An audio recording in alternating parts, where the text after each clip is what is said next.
नमस्कार दोस्तों, जिन लोगों को अपने जीवन से शिकायतें हैं, जो लोग अपने जीवन से संतुष्ट नहीं हैं, उनका मन कभी भी शांत नहीं रहता, इधर उधर घूमता रहता है। इसलिए हमेशा ऐसे लोग अशांत रहते हैं और मानसिक तनाव का सामना भी करते हैं। दोस्तों, एक बार की कहानी है। एक गरीब व्यक्ति भगवान की भक्ति करते रहता था, लेकिन वो अपने जीवन से संतुष्ट नहीं था। एक दिन उसके गाँव के सभी संत पहुँचे। वह गरीब भी संत से मिलने के लिए पहुँचा। दोस्तों, गरीब व्यक्ति ने संत को अपनी सभी परेशानियां बताई। संत ने एक मंत्र बताया कि रोज इस मंत्र का जाप करना। संत की बताई विधि से गरीब मंत्र जाप करने लगा और कुछ ही दिनों बाद उसे भगवान उसकी भक्ति से प्रसन्न हो गए, उसके सामने प्रकट हो गए।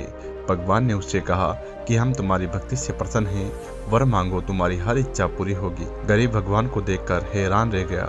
वह सोचने लगा, क्या यह सचमुच भगवान है? उसे समझ नहीं आ रहा था कि वह क्या वर मांगे। उसने भगवान से कहा, अभी मुझे कुछ समझ नहीं आ रहा, कृपया आप जो है कल फिर आना। भगवान ने कहा, ठीक है, और वे अंतर्ध्यान हो गए। इसके बाद गरीब व्यक्ति बहुत चिंतित हो गया। उसने सोचा, मेरे रहने के लिए घर नहीं है, घर मांग लेता हूँ। कुछ देर बाद उसने सोचा कि जमींदार बहुत शक्तिशाली होता है, मुझे जमींदार बनने का वरदान मांगना चाहिए। फिर सोचा कि राजा शक्तिशाली होता है, मुझे राजा बनने का वरदान मांगना चाहिए। इस तरह के विचारों से उसे रात भर नींद नहीं आई और ऐसे ही पूरा दिन निकल गया। सुबह हो गई, लेकिन उसे समझ नहीं आ रहा कि वर में क्या मांगना चाहिए। तभी भगवान फिर से प्रकट हुए और गरीब व्यक्ति से कहा कि मुझे सिर्फ यही वर दे कि मेरा मन आपकी भक्ति में लगा रहे और मैं हर हाल में संतुष्ट रहना चाहता हूँ। भगवान ने कहा कि तुम अपने से धन संपत्ति भी मांग सकते हो।